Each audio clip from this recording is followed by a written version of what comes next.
Welcome to the Red Chip Poker Podcast, where we share stories and strategies from the game's most fascinating minds. No matter where you are in your poker journey, there's always something new to learn. So let's get right into today's conversation with your host, Robbie Straczynski. Hey everyone, Robbie Straczynski here, and I am the host of the Red Chip Poker Podcast. We got a special treat for you on this week's episode. We're recording from the Atlantis Hotel, Resort, and Casino on Paradise Island in the Bahamas. And joining us today is none other than poker color commentator extraordinaire and stand-up comedian Joe Stapleton. Joe, welcome to the show. Hi, Robbie. Thank you for having me. Guys, if you want to get a feel for what it's like in the Bahamas, take your earbuds out, lick your fingers, stick them in your ears, put the earbuds back in. Nice and wet and humid down here. I just want to say that, Joe, this is an interview I've wanted to do for a very long time, and I apologize to our listeners if it's not completely flowy for me. If so, it's because I'm laughing too hard, because Joe is known to tell a good joke once in a while. Well, you'll have to add those in, I guess, but right. People can work all kinds Post-production, of it does wonders. So let's start from the awkward years, Joe. Okay. You went to Niskayuna High School in New York, is that right? That is correct. Beautiful. So what was it like growing up there? How did you, it's not that hard to find, but I'm just curious what was your source on that? Well, people have been spreading rumors. Is it that? Oh, right. Okay. I've made page 6. Let's just say I do a lot of research, cool. or at least my people do, and I just read the questions. That's excellent. All right, sorry, we won't get into the nitty gritty of the interview. Yes, Niskayuna High School. What was the question? What was it like growing up in New York in the boonies? I grew up in the city of Albany. Was where I grew up. Mm-hmm. We moved to the suburbs when I was a kid because, well, let's just say crime was up in Albany. Okay. It was, the part of the city we were living in was sort of starting to, like, I got mugged as a kid. As a kid? Yeah, me and my brother got mugged on Halloween once when we dressed up like old ladies and someone took our purses. And so I'm sure there's a kernel of truth to that. No, well, the only part of that I fudged to make a better joke out of it is that they only got my brother's purse. I managed to hold on to mine. And then we went home. It was the first year my parents had ever let us go alone on Halloween. Okay. And they were like, never again. It like literally ruined Halloween for the rest of my life. And my dad got a gun like from under his bed and like went out driving looking for the car. Wow. That we described. It was an old World War II rifle. It wasn't like he was a gangster or anything. Right, not like, that kind of gun. It was like an antique gun that he went out like I don't know what he thought he was going to do. I love it. My next question is actually, do you have any favorite memories as a kid or young adult? But I think we've covered that. The time my dad shot a guy in the street. Well, you've obviously had some sort of a humor streak to you for a long time. Any high school pranks you may have pulled at some point? Man, I did one thing that I actually feel really bad about. We had a destructive phase as a teenager. I feel kind of bad about that because it wasn't even pranks. It was just like wrecking neighbors' stuff. Okay. We had maybe a 6-week period where that was like kind of fun and exciting to like drive around and shoot a BB gun at someone's car. Mm-hmm. Not proud of that.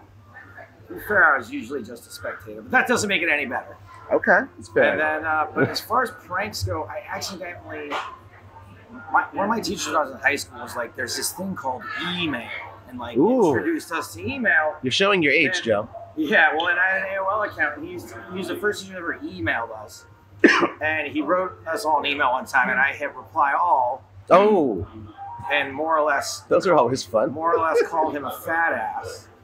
Nice. I took his name off the list.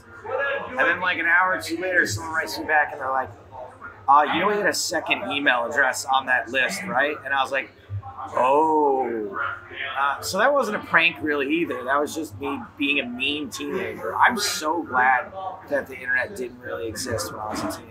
That I was just in the AOL phase because I might have been one of those horrible online people. I think that anyone age like 30 and older has similar sentiments. Yeah. Like I could have very easily been the just hateful because it's funny kind of thing. Right. I'm so glad that I missed that. Well, I'm so glad that we could take you back through those beautiful memories as a kid. Well, you were right about the awkward years. There you go. Right. I figured what better place to start. Now you feel comfortable here. Let's move a little bit more forward in your life on the timeline. I understand that before getting into the poker industry, you worked for the U.S. Postal Service. Oh, yeah, I did, but that was so brief. My dad worked for the Postal Service for my entire life. Okay. I worked for the Postal Service for exactly 2 weeks. 2 weeks? Yeah. Wow. My dad got me the job. Uh-huh. And he told me I could be, it was because they always hired extra, summer casuals, they call them. Mm-hmm. And it paid pretty well. My dad got me the job, and I thought I was going to be able to be a letter carrier. Okay. Outside, walking around. And I didn't have my driver's license long enough. Mm-hmm. I needed to have it for like 3 years. I'd only been driving like. Oh, in order to qualify? Yeah. Okay. And so they put me like in the factory, like in the mail factory. So you were sorting, I guess? I was called a mail handler. And, well, that's a great joke. I put the emphasis on the wrong word there. Mail handler. A mail handler. Great. Wonderful.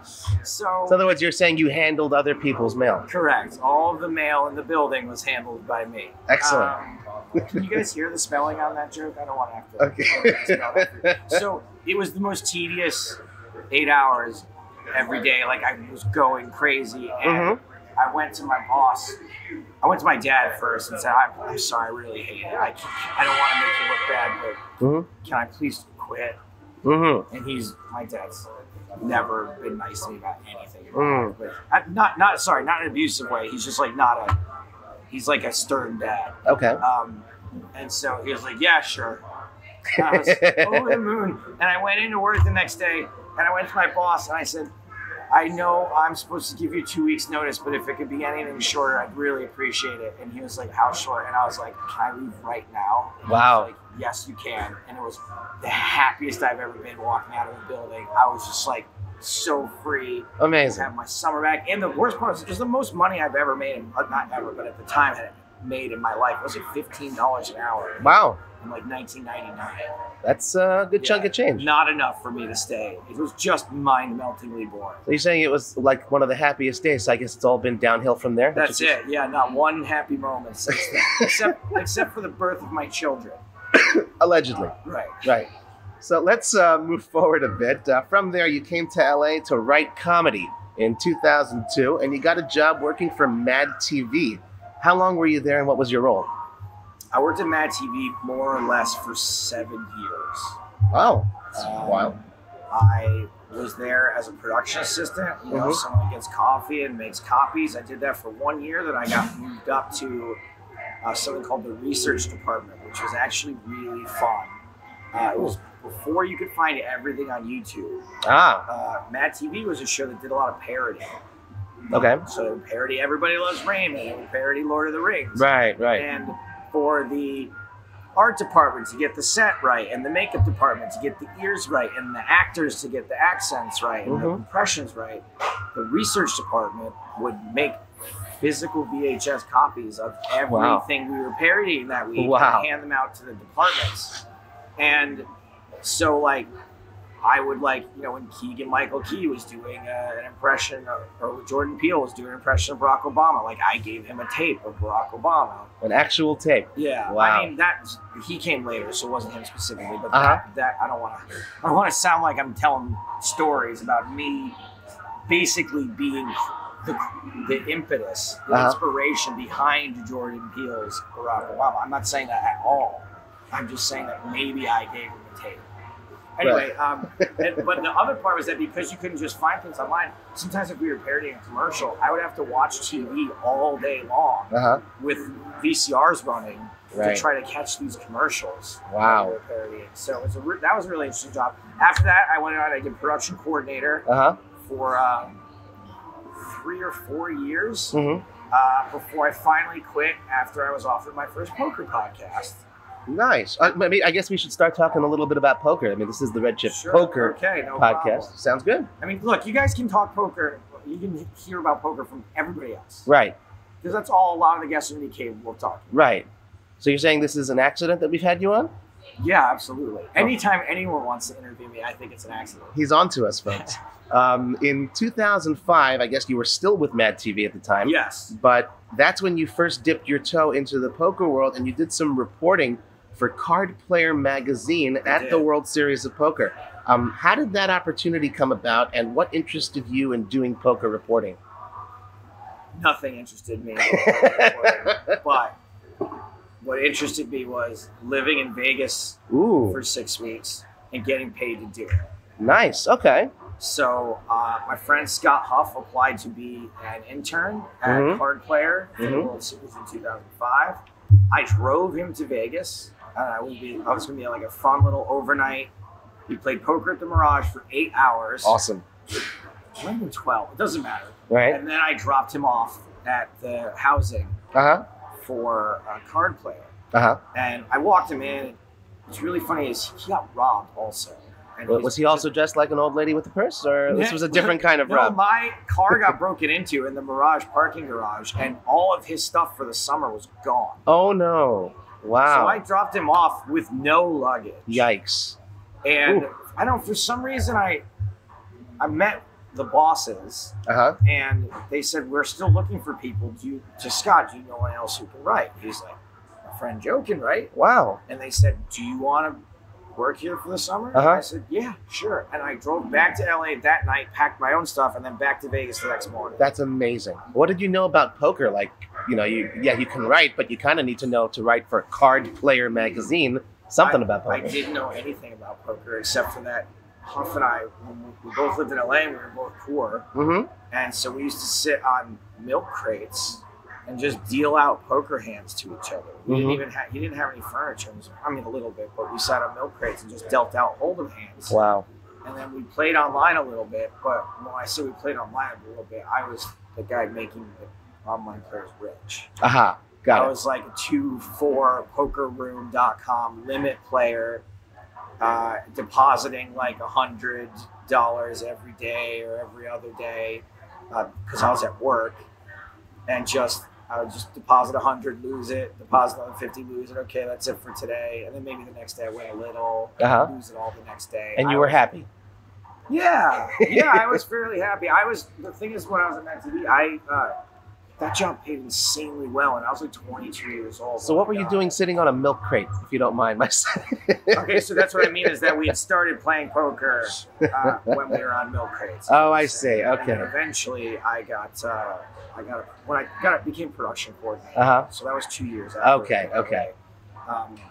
And when I say insanely well, I was 22. Yeah, it sure. was $60,000 a year at 22 years and old. Unattached, and no other real expenses. Exactly. So I was like, it was like poor man's entourage. Amazing. I was like the first guy.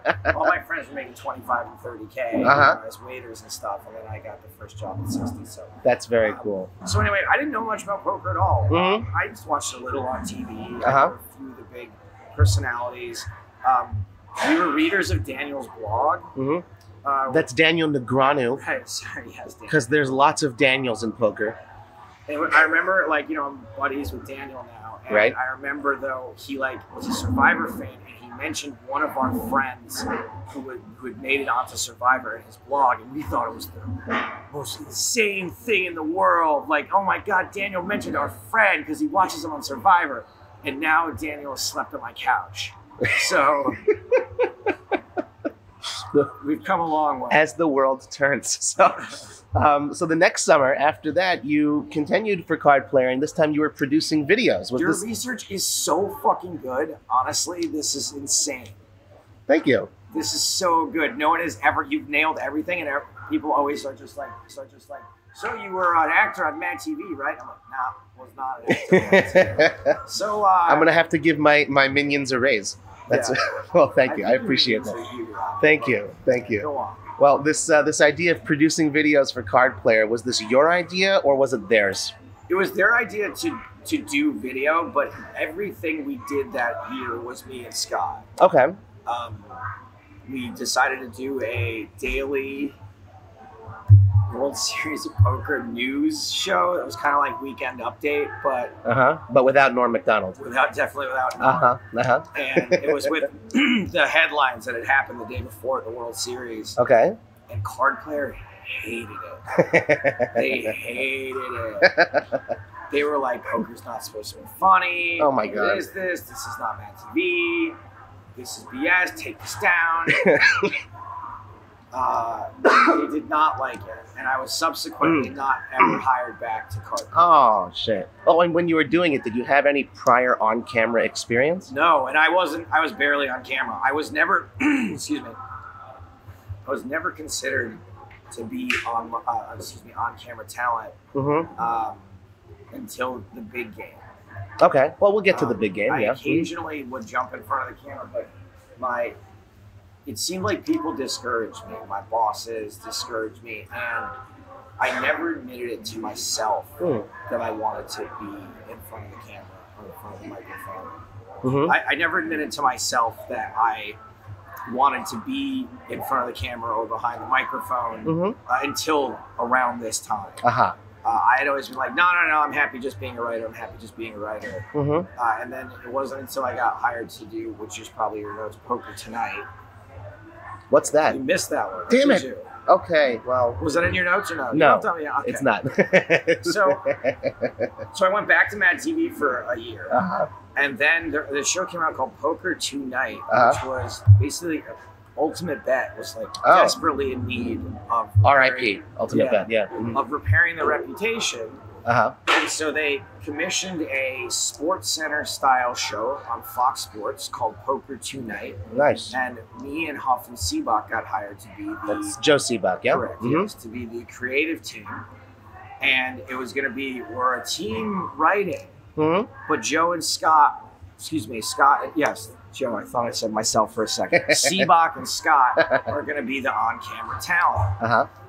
And basically what ended up happening was I ended up doing all of the work behind the scenes. Oh, God. I love Scott. He's a good friend. But he had another job at the time. Okay. And so he was just coming in for shoot days, and he was sort of helping with the writing and stuff, but not really. It all fell on me. And the executive producer hated me and was horribly insulting to me on the regular. And he would be like, he would yell at me and tell me how bad the script was. And then Joe and Scott would walk in and he'd be like, boys, good morning. How are we? And I was like, fuck this. I'm going to be in front of the camera from now on because at least then I can write my own stuff. So if it's good, I get the credit. And if it's bad, I get the blame. But I was getting the blame. If the show was good, they were getting all the credit. And if the show was bad, I was getting all the blame. And I was like, this is minus EV. Even though I didn't know what that was then. You guys know what that is, Red Chippers? Minus EV? Yeah. And so I was just, and also the producer was such a jerk to me that basically John Caldwell was, excuse me. John Caldwell, yeah. John Caldwell from Poker Stars was goes around saying, hey, like, there's something we think you might be good for, but we can't talk to you if you're doing this Ultimate Bet thing. So I quit after the first season. And that's when the big game happened and then didn't happen. And then we'll get to the big game just a little bit. Okay, interesting. Well, I mean, you talk about being on camera, and, you know, I'm not the first person to probably tell you have the perfect face for radio. Not the first. Besides your on-camera work, you did obviously start doing a bunch of poker podcasts. What made you decide to branch out in the podcasting direction? So when Scott and I were at Card Player, I was like, there should be a poker podcast. Oh, you mean there wasn't one at the time? No, there might have been, but if there was, we weren't aware of it. So I was like, it's just a no-brainer that there should be. I said a poker radio show. Sure. Podcast was just becoming a thing. Right. Like in 2005. Right. There weren't really too many smartphones out there at that point in time. You know, and so I was like, there should be a poker podcast. And Scott agreed, and what happened was, between 2005 and 2006, I went back to work at MADtv, but Scott stayed on a Card Player. And that became his full-time job. Right. And so Scott started a podcast called The Circuit that originally had Madiso. That's Mike Madiso. Mac Madiso. And he ended up being too difficult to wrangle. Oh, wow. So that's when they got rid of Mike, and they added Joe Stapleton and Gavin Smith. That's Gavin Smith. Right. OG Gavin Smith. And then that show ended up being a big hit. And then Scott decided he didn't want to be on the road anymore. And that show ended. Mm-hmm. And then Full Tilt, aka Poker Wire, was like, man, that was such a great show, and Joe and Gavin aren't doing anything. We should try to revive that show. We can't get Scott. Who should we get? Mm-hmm. And everyone told them me. Nice. So then I quit MADtv and went back to the poker world for a year. That's when I was doing. That's the 1 year I did Poker Wire Radio. Wow. It's cool to hear the backstory, and I gotta say, I'm really enjoying sitting here in the Atlantis with poker commentator Joe Stapleton, and we're gonna talk some more about it, but first, a little strategy break.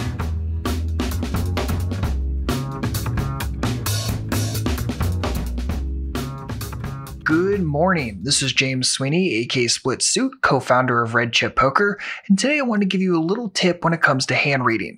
By understanding this concept, you'll be able to find easier continuation bets and even barrels in your future sessions. So here's the deal. Say you raise preflop and you think your opponent called you with a pretty typical range of low to medium pocket pairs, double Broadway hands, and suited connectors. Now, most players visualize this kind of range and think that all three parts, the pocket pairs, the suited connectors, and the Broadway hands, are roughly equal, but nothing could be further from the truth. Remember that before blockers are considered, each unpaired Broadway hand has 16 combos, whereas a pocket pair only has 6 and a suited connector only has 4. Which means that when the flop comes low, say 8-6-3, your opponent's going to have naked overcards about 60% of the time. So one of two things is likely to happen. Either one, your opponent's going to fold those naked overcards to a bet, making even a pot-sized bluff an outright profitable play, or two, your opponent's going to call with some of those overcard hands and have even more combos of hands that can't stand up to a double barrel. Remember, you can generate a huge edge when you understand what your opponents play pre-flop, how those ranges hit post-flop, and where there are outright profitable bluffs available.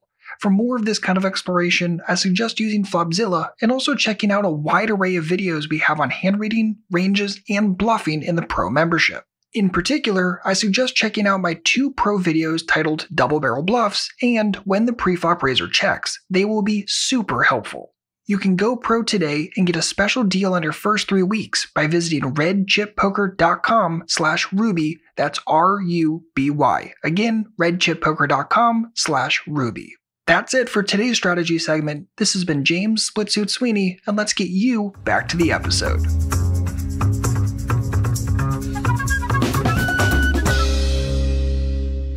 Hey everybody, welcome back to the Red Chip Poker Podcast. I'm Robbie Straczynski, same host. Our guest, also same guest. For some reason, he refuses to leave my side. Joe Stapleton is still sitting here with me. And Joe, we've talked a lot for the last 20 minutes or so about your first jobs in the poker world. And one little nugget I uncovered was that you used to be on Joe Cotta's PR team. Yeah. After he won the 2009 World Series of Poker main event. I didn't even know he had a PR team. Because I was it. I see. So you were the head of the team. I was the head. I was the bottom of the barrel. I was everything in between. I was middle management. I was all the things. Yeah. How did you get that kind of job? Well, what did it involve? So I was doing, at this point in 2009, I was doing Poker Road. Okay. Which was when Barry Greenstein and Joe Stapleton decided they just wanted to do a pokertainment site with podcasts and videos. And Poker Road Radio was like, pretty well respected, and people knew what it was, and I didn't have a problem getting guests, and it was a fun show, and people were enjoying it. And there was this guy. You weren't around yet, right? I was alive, but you weren't in the poker scene. No, not yet. So there was this guy who was trying to be an agent, poker agent. His name is Dan Frank. Okay. I'm gonna talk frankly about Dan Frank, knowing that I love him. He would admit to all this stuff himself. Dan was desperately trying to pick up some steam at the World Series to be a poker agent. And he decided it would be a good idea to parade into the Amazon room with a bunch of strippers and buy them in to the ladies' event. Oh, wow. Wow. That is... He walked into the room and said, everybody... You're really going to want to pay attention to what happens next. Wow. And then he marched a bunch of Sapphire girls into the poker room. Wow. And he got eaten a lot. Oh, yeah. And this wasn't 2018, Robbie. This was in 2019. This was in 2005 when it was like still kind of acceptable to do like a lot of fucked up shit. And wow. Yeah. So you're saying none of those ladies made the final table? I don't think they did. I don't remember there being any bikinis I at see. the final table. I see. And so he got eaten alive. And at the end of the summer, when the final table had hit, or was about to hit, it had hit. He was desperate for a reputation upgrade. And he came to me, and I didn't really know him, but he's like, Stapes, I've seen the way you are. I've listened to your show. All the players love and respect you. Will you just be a part of my company? Because I respect your opinions. I think you know the landscape pretty well. And if people see I'm hanging out with you, maybe they'll stop thinking I'm such a horrible guy. He was like, I was dumb, and I shouldn't have done it. And he's like a Great Dane puppy. He was just this big, just, I don't know, gregarious, but also could be obnoxious guy who just desperately wanted in. And so I go, I'm not really interested. He goes, I'll pay you $40,000 a year. You can work from home. I was like, sold. Sold. Money done. talks. Okay. And so that's when he had brought on Eric Buckman and Joe Cata. As clients. I spent see. the next, before the November 9, I spent those next couple of months cold calling companies. Wow. To try to get sponsorship deals during the break between the November 9. Wow. Yeah. And interesting. I was okay getting through to people. Like obviously I left tons of messages, and emails, and didn't hear back from 98% of the companies I called. But I heard back from like 5 Hour Energy Drink, which I thought was a good fit. And Southwest Airlines I ended up talking to, but they said no, but I actually talked to a decision maker. That's pretty cool. And basically nobody wanted to touch poker. Wow. So even back then, when it's 2009. Yeah. Okay. Yeah. And so, I failed. I didn't get a single sale out of it. I would pass the sales along to Dan eventually too, once we got to a certain point. But, got it. And then Joe ends up winning. Right.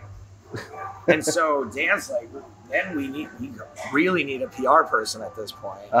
And PokerStars kind of took over. Right. Makes sense. And then I didn't really have much to do. Except for just try to get sponsorship deals, put together a media kit when that had to happen. And make sure that you get paid for it.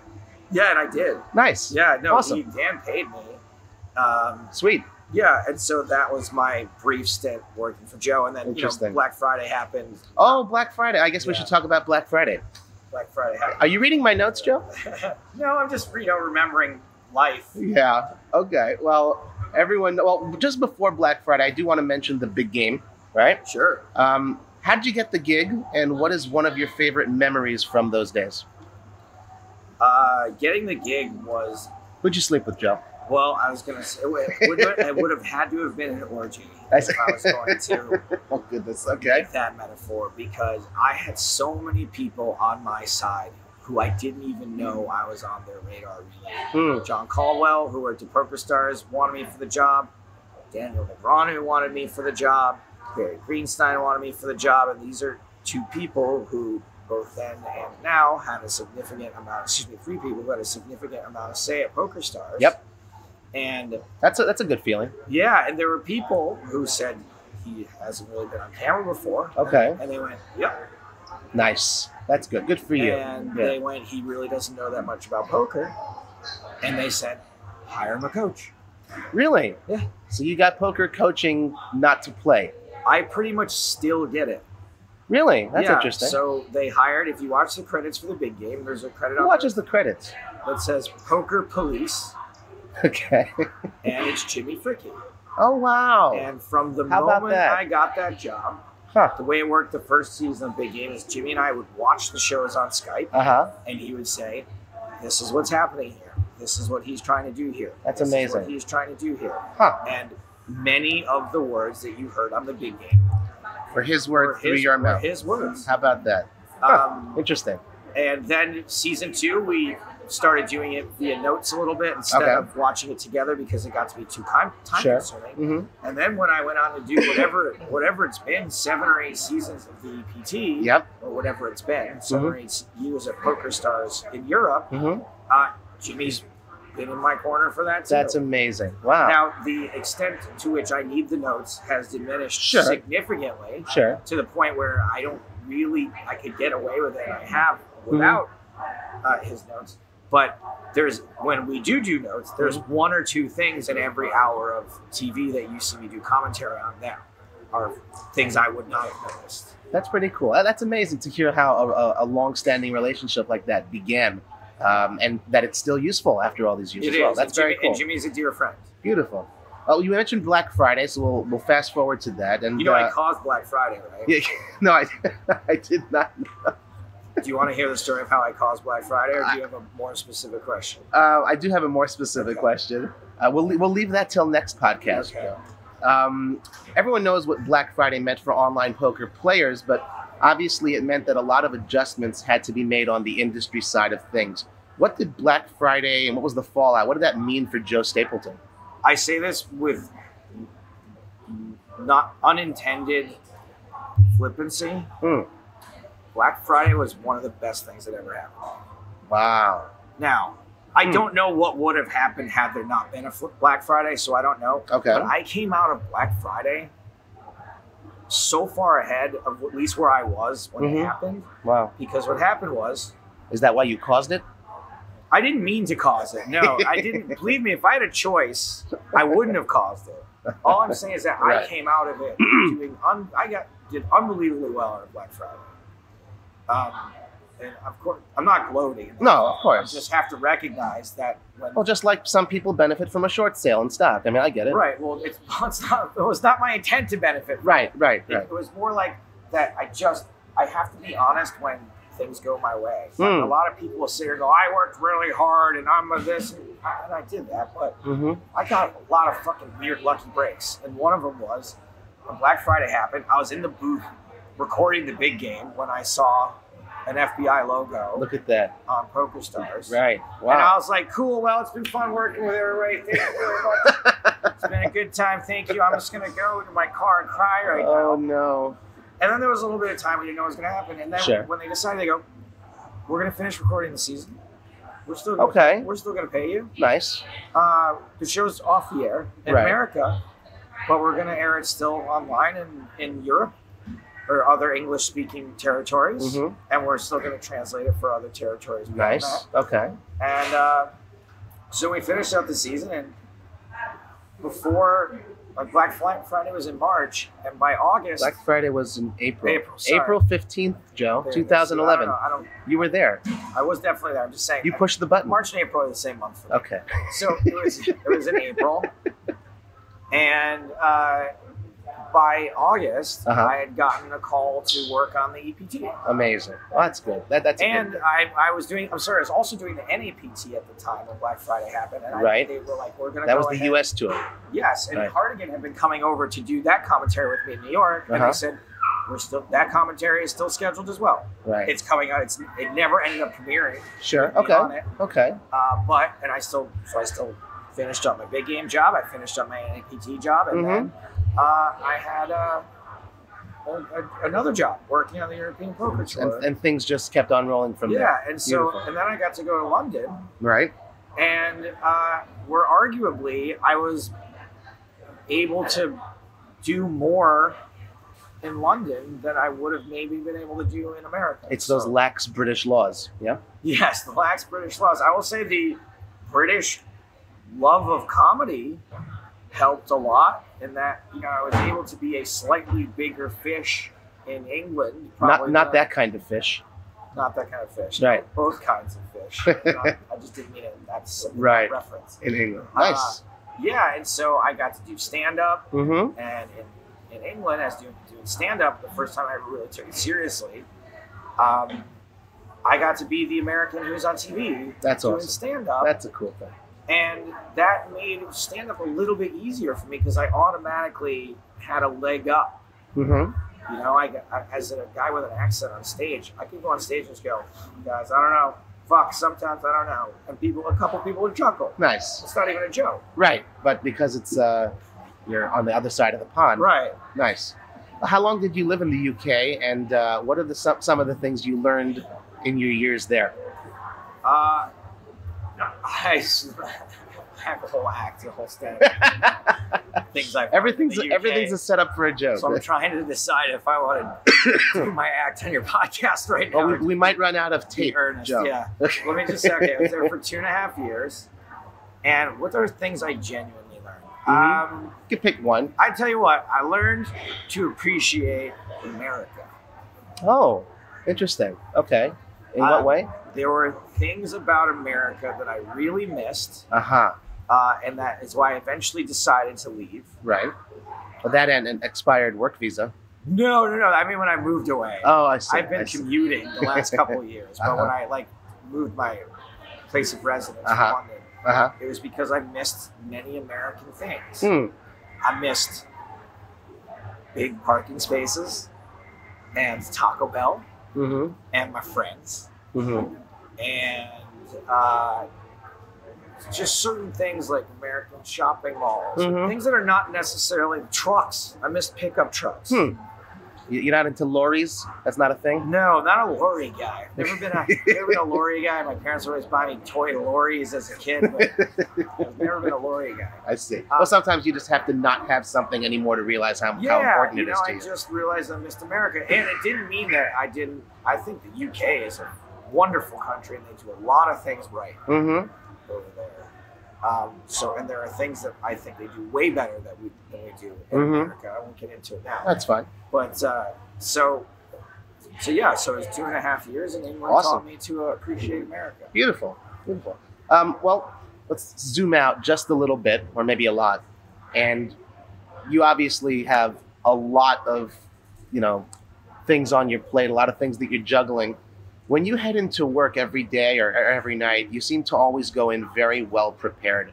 Can you talk about what sort of preparations that you do or how much time you spend researching? Well, for the live stuff, not a ton. Okay. Because it's tough. We had a 1,000-player field here at the PSPC. Sure. And PokerStars Players Championship. We put... Trademark. We had 16 people on the feature table. I don't know how I've been able to do research on that. Right. Most of my commentary now comes from observation. When I get to do TV commentary and I get to prepare, I do a lot of preparation. I've streamlined the preparation over the years, where it used to take me between 4 and 6 hours to prep 1 hour of TV. Wow. Now it takes me between 2.5 and 3 hours. Still, that's a lot of time. Goodness. I really have this attitude where every show has to be better than the last show. Every joke. And look, I know that's not entirely possible. Of course. I like to put in some clunkers in there too, just to sort of cleanse the palate. And make sure you don't set the bar too high. Yeah, right. Kind of. And it also amuses me to make bad jokes too. But in general, I don't like to leave a joke opportunity on the table. And so when I can't figure out the joke, what is the joke here? I will pace, I will shower, I will eat, I will pleasure myself, I will do lots of things to just sort of wipe the slate clean. And it's really gross. That's an interesting metaphor. So anyway, yes, I do painstakingly I want to make things as entertaining as possible, and if you're going to fill in every single hole and every single gap, that takes time. Extended metaphor? Yes. I tried to fill in every single hole. Starting in 2016, you worked as lead commentator on Poker Night in America, and more recently, the player host on their new weekly low-stakes celebrity cash game show, Poker Night Live. That's a really special brand. What is it that you think that makes the show unique, and what do you feel is your personal contribution to making the show great and beloved by the poker community? What I think makes Poker Night in America unique is that the guys who are behind it are genuinely having a good time. Shout out Todd Anderson? Todd Anderson and Matt McGregor and Tony Magnol, Aaron Baker. A couple of the Aarons. I'm sorry. Now I have to feel like I have to name everybody. Anyway, it's okay. They're really great team that is having fun every day doing what they're doing, and they make mistakes. You know, there's some weird poker night American stuff that's happening, but they try. Yes. You know, they're like, let's try this. I went in the studio one day when we were recording, and I was like, guys, so I want to do this bit when Jessica Dawley gets knocked out that I just, like, I'm inconsolable. Like, I just have an absolute meltdown and just freak out.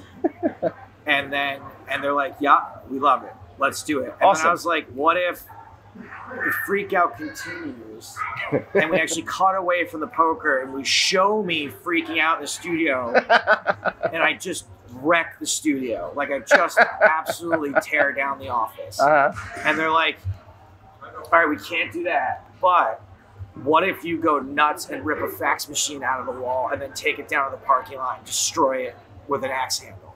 And then you're like, you still have a fax machine? Yes, well, that was why I was able to destroy it.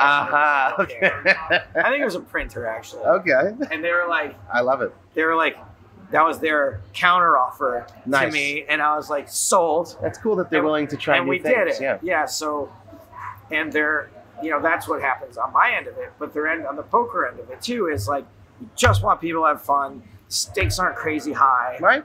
But it's enough that the regular person go, oh, this is $6,000 in this pot. Right.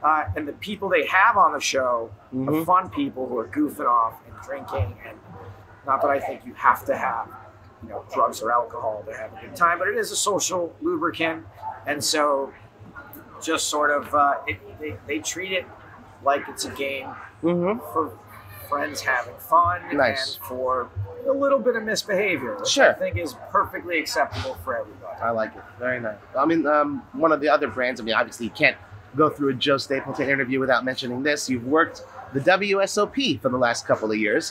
What do you like most about that gig every summer, or the last couple summers?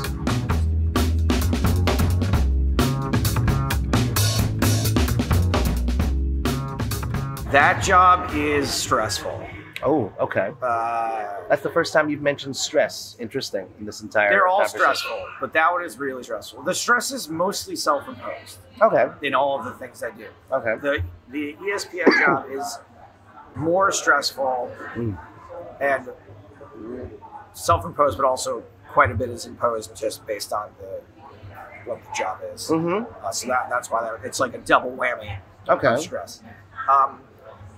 Your question was, what do I like best about it? Which is that my boss, Dan Gotti. Oh, Dan Gotti, yeah. Maury great guy. I hate to say it, I don't think of Maury as a boss. He's just like the guy that comes around and is like super supportive of everybody. And I know he's the boss, but he's literally never said anything but, great job, that was really funny. And after the first year I did it, he came up to me as I was packing up, and he was like, your role this year was better than I could have possibly imagined. That's great. That's a nice thing to hear. That's from a Poker Hall of Famer. Right, exactly. Yeah. Of course he's the boss. But Dan, obviously, has to tell me, no, don't do that. Sure. Or you made a mistake. And every time he does, he's right. And Francine Watson on the EPT also, both of them, when they put me in my place or make me irritated by telling me I can't do some dumb thing I want to do, they're right. Yeah. And so, but Dan is also incredibly open to me going crazy with that job.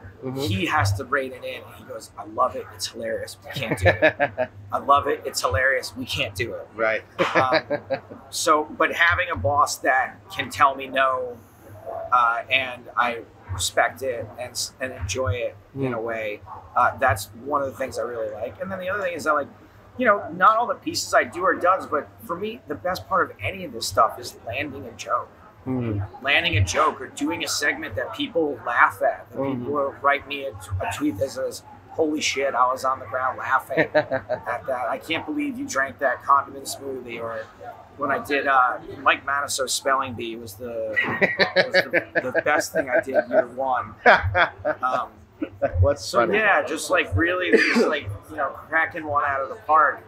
That's awesome. Poker, it's not that easy to be funny. I don't find it that easy. That's true. So when I actually succeed at it, it's a great feeling. That's cool. I gotta say, you know, I did spend at least a few minutes preparing these questions, and I didn't just do it. Excuse me. I didn't just do it so that the questions would sound good. I was really intrigued as to what your answers would be, and at least thus far, that is the best answer I've heard. It's just so interesting to hear what is it that you enjoy most, because everyone knows obviously you're on camera, you're behind the mic, all this stuff that you do.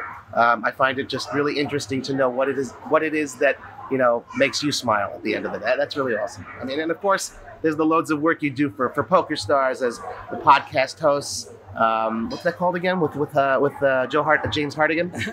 Poker in the Ears. Poker in the Ears. And co-commentated during the live streams of their biggest live events all over the world, like here at the Poker Stars Players Championship in the Bahamas. We've mentioned a whole bunch of different gigs and roles that you've had within the poker world over your many years in the industry. You've done a ton of stuff. Do you actively search out new work, or is it just a daily having to turn down an offer and another offer from different companies because you're so in demand now? I say yes to everything. Everything I'm allowed to say yes to. Obviously, there are some companies that compete and don't necessarily like cross-pollination. But in general, I say yes to everything. Mm-hmm. I say yes to paid things and unpaid things.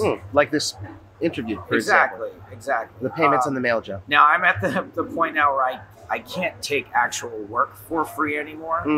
And I know the difference between doing a favor for somebody and doing a job for them. Mm-hmm. So I don't really get taken advantage of anymore. Got it. But I say yes to as many things as I can. That's including fans. I went and did a fan's wife's birthday party. No kidding. Yeah. That's so cool. He had rented out this guy named Dan Sparger, was throwing a surprise party for his wife in Vegas, went to the suite at Aria, asked me if I would stand up. That's so nice. I said, look, you got to pay me something because I can't do a weekend trip to Vegas. Right. Just take a weekend out of my life. Sure. And so I put on a comedy show for him. That's so nice. I brought a couple of comedians from LA. I love that. A comedian from Vegas, Ben Ludlow, the guy who's going to be opening tonight. Yeah. And I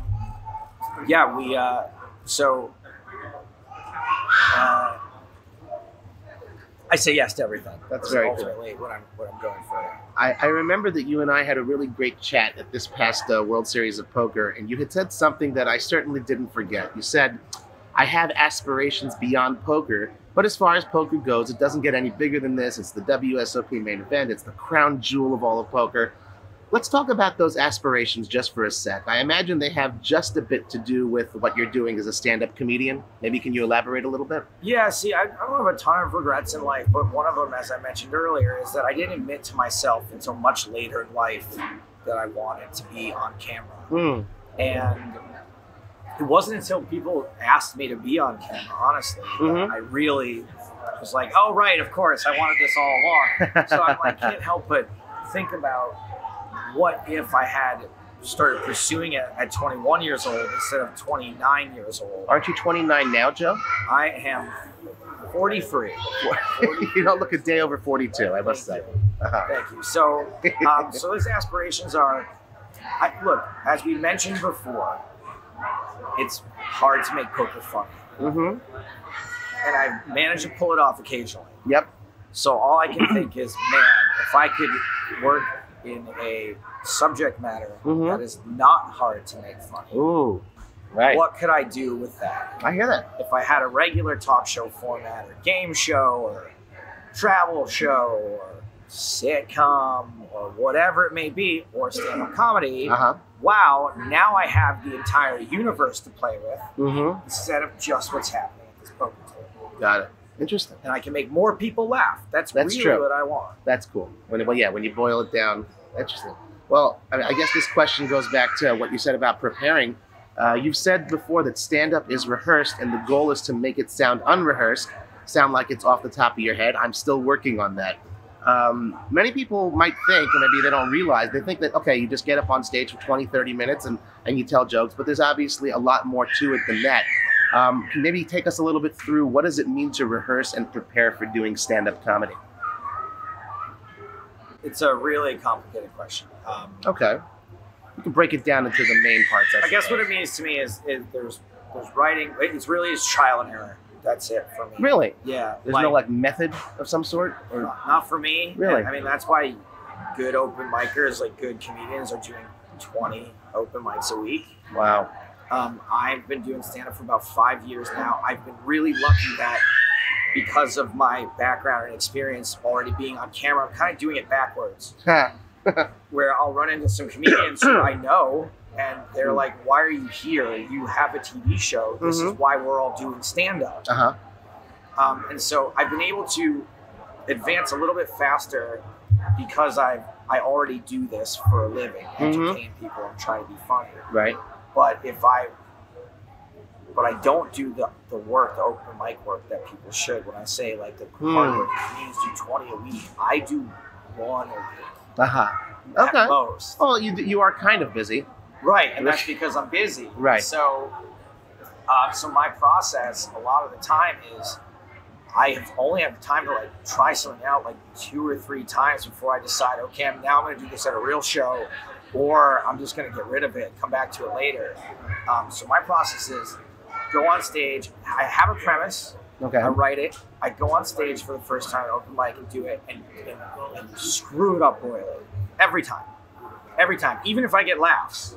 Oh, wow. I don't end up doing it the way I want to do it, or the way I pitched it to my friend, or the way I had it in my head. Well, it's tough. It's not an easy thing to do, stand up in front of a crowd, no matter how many times you've rehearsed. Just every time I don't hit it the right way. There's something about that microphone being in my hand and being on stage that I just choke the first time. Wow. And again, the bit may go great, but I'm like, no, I didn't do it the way I wanted to do it. And then the next time I do it, then it starts in like where it should have been the first time. Where it's like, okay, this is it. Now let's fix it. Interesting. Well, you mentioned some of the people you know, some of the comedians you know, at least people who are following you on Twitter, like me. You seem to have a pretty damn amazing relationship with Norm Macdonald. How did you first connect with him? You know what? I think that Norm thought he knew me. When I met Norm outside of his show in Vegas during the summer. And I wasn't trying to meet him, but my friends and I were lollygagging and just couldn't decide, oh, I want to go here, I want to go there. And he came out of the theater, and a couple people went up to him, and I was like, I got to say hi to Norm. Sure. He is maybe the best of all time, in my opinion, as an overall comedian. And so I went up to him, and I was like, hey, man, I just want to say hi to you. I know you like poker on the program. He's like, I know you. And I'm like, no, he's like, yeah, you're the poker guy. And I was like, oh, man. So the next day I said hi to him on Twitter. And I goes like, no, I don't know if you remember meeting me. And last time he goes, of course I remember you. I don't have dementia. I'm reading the tweet in his voice. And then we just started DMing, and he got really friendly with me and supportive and said, send me your stand-up. Amazing. If you want to test jokes out of me, you can. This is one of the that's amazing. Arguably one of the best comedians of all time. Is like, send me your jokes. I'll tell you what I think of them. Wow. Wild. And then we had kind of talked about maybe doing some comedy together. And then this show came about, and I said, wow, this would be great if I could somehow broker a deal between Norm and Poker Stars to play the PSPC and do comedy. And both sides were super into it. Right. Well, later tonight, indeed, you will be hosting a comedy evening here at the Atlantis. In a sense, it's sort of both of your worlds colliding. Yeah, that's the whole point. It's 4 poker players. I'm like arguably the least poker player of the 4. Okay. 4 poker players who are also all stand-up comedians. So you're a little excited? I'm very excited, but you asked me earlier if it's fun. My job is fun. I don't think we were recording yet. And I said, no, I don't have fun. It's hard work. And that wasn't exactly true. But I stress about everything until they happen. Okay. And then I've got like an afterglow of like an hour or 2 till I go to bed. And then the next day I start stressing about the next thing. Wow. It's like 2 sides of my brain. One side is like, this is so much fun, isn't this awesome? And I can recognize that logically. But inside, right now, I'm doing the walk through the theater after this. All I can think about is the walkthrough going to happen on time? Is Norm going to be there? I haven't decided how I want the order to go yet still, because I hadn't decided last night. I woke up this morning, I'm like, what if we do it this way? What if we do it this way? What if we do it that way? you saw me writing a joke Yep. on the way in here, Mhm. and I sweat every single little detail Yes, you do. to make it Perfect. perfect. And the thing is, there is no perfect a lot of the time.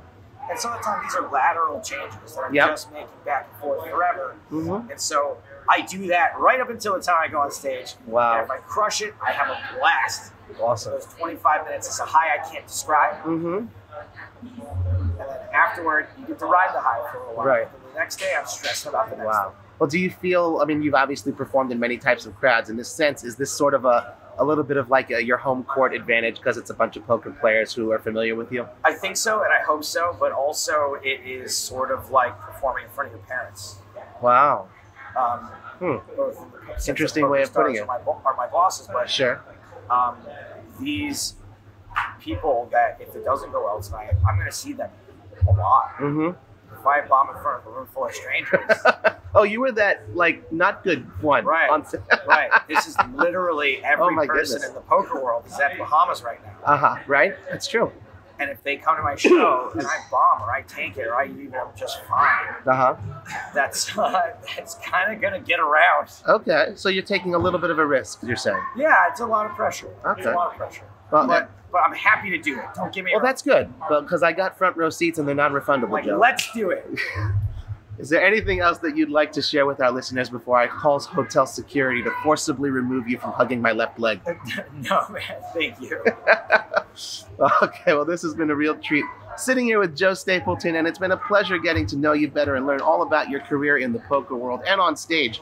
If any of our listeners here at the Red Chip Poker Podcast have some questions for you or want to know the best tips for heckling at a stand-up comedy show, how can they reach you? Don't fucking heckle, ever. And in case you have to bleep that, I don't know what your show does. Don't heckle, ever.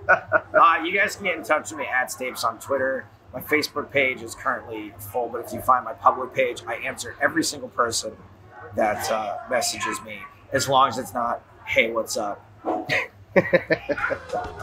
Other than that, if you write me a genuine question, I unless somehow I screw up, I'm happy to answer anybody. Got it. Well, there you have it, folks. That's Joe Stapleton. I'm Robbie Struzinski. Thank you again so much for listening. Thanks for tuning in to this week's episode. But don't stop learning now. Head over to redchippoker.com. You'll find everything you need to get better today. Join our free, friendly strategy group and start talking poker with our coaches and community. And listen, if you're ready to take poker more seriously, sign up for Core, our $5 a week complete training platform built for players who have limited time to study. Core is packed with over 100 bite-sized lessons from the fundamentals to advanced strategies, quizzes, achievements, discussion threads, and more. And for the bravest of heart, we invite you to check out our pro membership, which includes 24/7 access to hundreds of videos, all of our playlists, all of our crash courses, and more.